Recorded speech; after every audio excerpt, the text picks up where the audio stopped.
रहीम अस्सलामुअलैकुम। जकादो में आपको खुशामदीद कहता हूँ। आज इमरान खान साहब ने एक धुआंधार खिताब किया कौम से, और लग ये रहा है कि इस खिताब ने एक मरतबा फिर पाकिस्तान के अंदर इमरान खान के हक में बाजी को पलट दिया है। इमरान खान साहब की जानिब से चार बड़े बुनियादी ऐलानात किए गए और पॉलिसी डायरेक्शन दी गई। खान साहब 17 दिसंबर को लाहौर के लिबर्टी चौक में एक जलसा आम से खिताब के दौरान असम्बलियों को तहलील करने की तारीख का ऐलान करेंगे, और यह भी बताया जाएगा कि कब कौमी असम्बली से बाकायदा तौर पर जाकर तमाम अरकान इस्तीफ़ों का ऐलान करेंगे स्पीकर के सामने खड़े होकर। इसके अलावा इमरान खान साहब ने इस्टेब्लिशमेंट से न्यूट्रल होने का मुतालबा किया है, और खान साहब ये मुतालबा भी कर रहे हैं कि इस्टेब्लिशमेंट अपने अंदर मौजूद काली भेड़ों के खिलाफ कार्रवाई करे। इमरान खान साहब की जानिब से आज एक नया नैरेटिव दिया गया है जिस पर वो मुस्तकबिल में अपनी सियासत को मरकूज रखेंगे।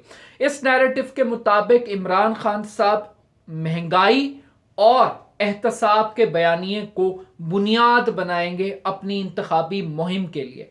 इमरान खान साहब ने जो चौथी अहम तरीन बात अपने इस खिताब में कही, वो एलानिया तौर पर ये कहते हैं कि वो अपना मुंह बंद नहीं करेंगे और वो अपनी गुफ्तगू को जारी रखेंगे, भले उनके ऊपर कातलाना हमले हों या इस किस्म के वाकयात हों, मगर उनका मुंह बंद नहीं होगा। अब ये इमरान खान साहब की जानिब से बड़ी स्ट्रेट फॉरवर्ड किस्म की गुफ्तगू है। मैं क्यों कहता हूं कि इमरान खान साहब ने बाजी को पलट दिया है। PMLN को, PDM को, जरदारी, फजलुर रहमान, इस पूरे गैंग को इस बात का यकीन था कि इमरान खान किसी भी कीमत पर असम्बली नहीं तोड़ेगा, ये यू टर्न लेगा, ये इलेक्शन से भाग जाएगा, और हमें पब्लिक के अंदर बजाय इसके पांव पकड़ने के इसको कहना चाहिए कि भाई तुम इस्तीफा दो, असम्बली से निकलो, हम इलेक्शन के लिए तैयार हैं। मगर हकीकत यह है कि ये जो ब्लफ था, इमरान खान साहब ने इस ब्लफ को कैच कर लिया है। अब इम्तिहान है चौधरी परवेज इलाही का, जो पाकिस्तान की सियासत को अंडरस्टैंड करते हैं। पंजाब एक बैटल फील्ड है। अगर किसी को वजीर आजम बनना है तो उसको पंजाब के अंदर अक्सरियत हासिल करनी है। रवायती तौर पर PMLN को GT रोड की पार्टी कहा जाता है, लेकिन अगर ये GT रोड की पार्टी अपने होम ग्राउंड को लूज करती है तो ये इमरान खान साहब के लिए एक बहुत बड़ी अचीवमेंट होगी। यानी कि पंजाब के अंदर अगर इमरान खान साहब सादा अक्सरियत से आगे निकलकर 2/3 अक्सरियत हासिल कर लेते हैं तो ये इमरान खान साहब की एक बहुत बड़ी कामयाबी होगी। लेकिन ये परवेज इलाही साहब का इम्तिहान है, क्या वो असम्बली तोड़ते हैं या फिर इमरान खान साहब को महज अपनी 170 से जायद नशिस्तों से इस्तीफे देकर 170 पर ही वो दोबारा इलेक्शन को लड़ेंगे। तो ये अब चौधरी परवेज इलाही का इम्तिहान है कि वो इमरान खान के साथ लॉयल्टी का इजहार करते हैं या फिर वो इस्टेब्लिशमेंट की किसी नई गेम का हिस्सा बनते हैं। अब अगर PMLN इलेक्शन में जाती है तो वो कैसे जाएगी? क्या वो इस महंगाई के साथ इलेक्शन में जाएंगे? क्या वो इन बिजली के बिलों के साथ इलेक्शन में जाएंगे? क्या वो इन गैस के बिलों के साथ इलेक्शन में जाएंगे? क्या वो पेट्रोलियम प्राइसेस के क्राइसिस के साथ कैसे वो पब्लिक को फेस करेंगे? उनके पास पब्लिक को बताने के लिए क्या है? PMLN के पास पब्लिक को देने के लिए क्या है? तो अगर PMLN वाकई ही इस पोजीशन में होती कि वो पंजाब के अंदर इलेक्शन को कंटेस्ट कर सकती है तो फिर वो जिमनी इलेक्शंस को ना हारती, फिर वो इलेक्शन से ना भागती, वो फौरी तौर पे इलेक्शन में चली जाती। तो आई थिंक कि PMLN एक लूज विकेट के ऊपर खड़ी हुई है, और अगर पंजाब, इमरान खान साहब पंजाब असम्बली की हद तक या कौमी असम्बली की हद तक अगर वो पंजाब को विन कर लेते हैं तो ये इमरान खान साहब के लिए एक बहुत बड़ा एक छिक्का होगा, एक बहुत बड़ा मार्का होगा। और इसी तरीके से KPK जो कि किसी को दूसरा चांस नहीं देते, मगर इमरान खान साहब को उन्होंने सेकंड चांस दी है, और अभी भी सर्वेज यही बता रहे हैं कि KPK के अंदर भी इमरान खान पॉपुलर है। अगर इमरान खान दोनों असम्बलियों के अंदर एक बड़ा कमबैक करता है तो ये PMLN की मौत होगी। पीएमएलएन का जो जुआ है वो क्या है? वो जुआ ये है कि विफाक के अंदर पीएमएलएन की गवर्नमेंट है, वो रिसोर्सेज इस्तेमाल करेगी, वो इलेक्शन कमीशन को मैनेज करेगी। तो ये इस हिकमत अमली को इमरान खान साहब कैसे काउंटर करेंगे? जो प्री पोल रिगिंग का प्लान तैयार किया गया है। अब यहां पर इमरान खान साहब कुछ इल्जामात लगा रहे हैं। इल्जाम क्या है? इल्जाम यह है कि एस्टैब्लिशमेंट न्यूट्रल नहीं है, और नाम बजाहिर वो बाजवा का इस्तेमाल कर रहे हैं कि बाजवा ने पीएमएलएन को और पीडीएम की क़यादत को एनआरओ 2 दिया है, और वो ये भी कह रहे हैं कि 7 माह उनके साथ दुश्मनी की गई, और ऐसी दुश्मनी के जो किसी के साथ कोई ना करे।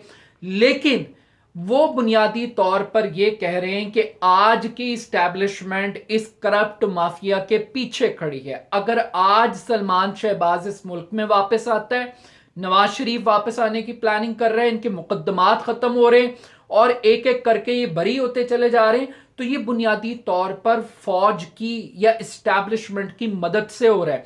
वो ये फौज पर इल्जाम लगा रहे हैं कि आज भी फौज सियासत में मुदाखलत कर रही है। वो कैटेगोरिकल कह रहे हैं कि वो मदद नहीं मांग रहे, लेकिन वो फौज से ये कह रहे हैं कि फौज न्यूट्रल हो जाए, जिसका दूसरा मतलब ये कि फौज आज भी न्यूट्रल नहीं है। आज भी फौज एक पार्टी के हक में काम कर रही है बाकायदा तौर पे, इमरान खान साहब कह रहे हैं। और इसी वजह से वो काली भेड़ों की बात भी कर रहे हैं कि काली भेड़ों के खिलाफ आप कार्रवाई करें।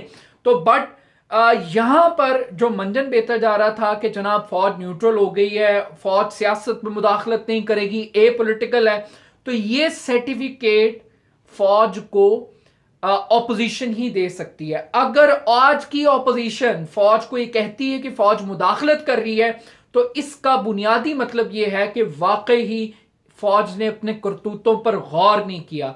अपनी जो स्ट्रैटेजी थी उसके ऊपर वो उसी तरह कारबंद है जैसे वो पिछले 75 साल से लगे हुए थे। अब इस पूरे सिनेरियो के अंदर यहां पर क्या हो रहा है? यहां पे हो ये रहा है कि पीडीएम ने अपनी सियासत को बचाने की खातिर रियासत को कुर्बान कर दी है, और इसी कुर्बानी को अब इमरान खान साहब अपने नैरेटिव के अंदर कन्वर्ट कर रहे हैं। और क्या है? एहतसाब और महंगाई। खान साहब की गवर्नमेंट खत्म की गई कि ये हुकूमत महंगाई लेकर आई है, अगर ये रही तो पाकिस्तान डिफॉल्ट कर जाएगा। जिस हुकूमत पे इल्जाम था कि वो डिफॉल्ट की तरफ लेकर जा रही है, उस हुकूमत के अंदर पेट्रोल था 150 रुपए लीटर, उस हुकूमत में डॉलर था 178 रुपए का, उस मुल्क में बिजली का यूनिट 18 से 20 रुपए का था, मगर आज डॉलर 250 पर टच करता है और अवेलेबल भी नहीं है। आज पेट्रोल जो है वो भी 250 रुपए के करीब है, 230 रुपए से ज्यादा महंगा है। सस्ता होने के बावजूद पाकिस्तानियों को महंगा मिल रहा है।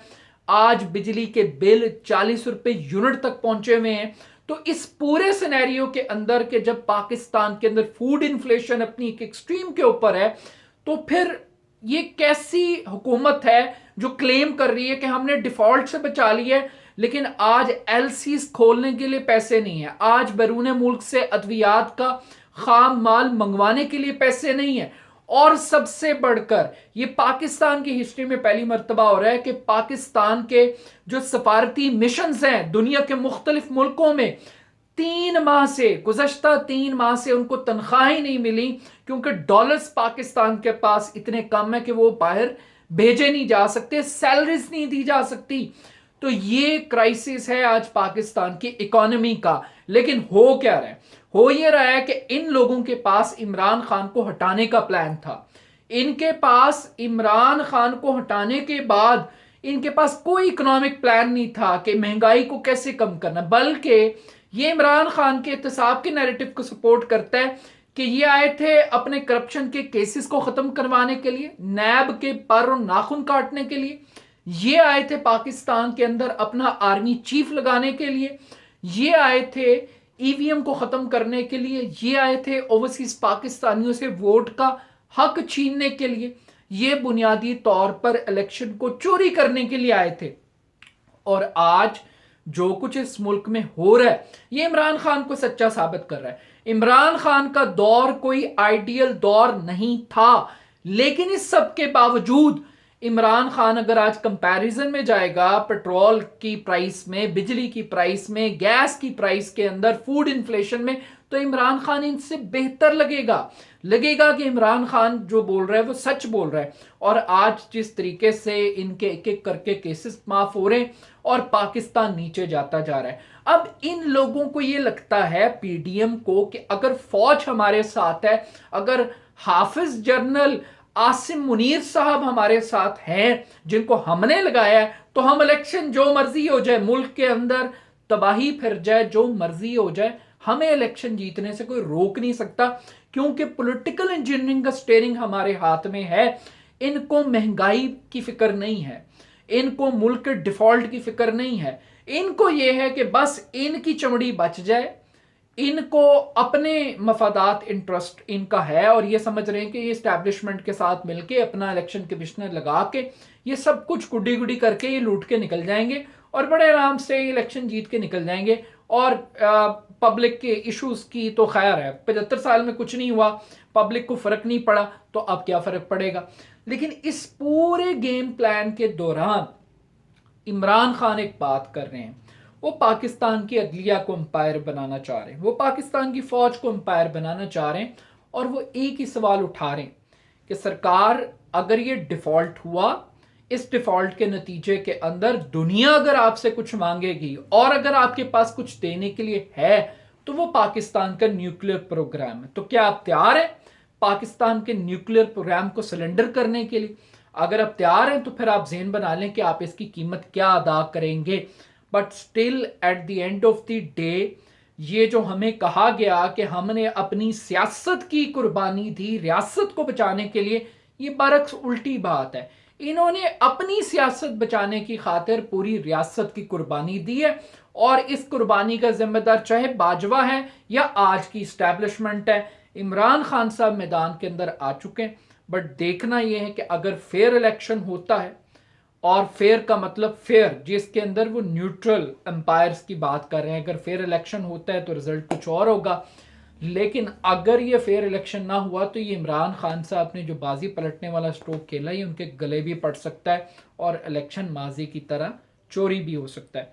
But still at the end of the day, ये इस्टेब्लिशमेंट की न्यूट्रलिटी का इम्तिहान है, और देखते हैं कि क्या वाकई इस्टेब्लिशमेंट काली भेड़ों के खिलाफ कार्रवाई करती है या नहीं करती। बट स्टिल ये चौधरी परवेज़ इलाही का भी इम्तिहान है कि वो असम्बली तोड़ेंगे, इमरान खान के एतमाद को बरकरार रखेंगे, या फिर वो खान साहब के एतमाद को तोड़ देंगे, असम्बली नहीं तोड़ेंगे। अपना फीडबैक मुझे ज़रूर दीजिएगा, मेरे यूट्यूब चैनल को जगादो को ज़रूर सब्सक्राइब कीजिएगा। बहुत शुक्रिया, अल्लाह हाफ़िज़।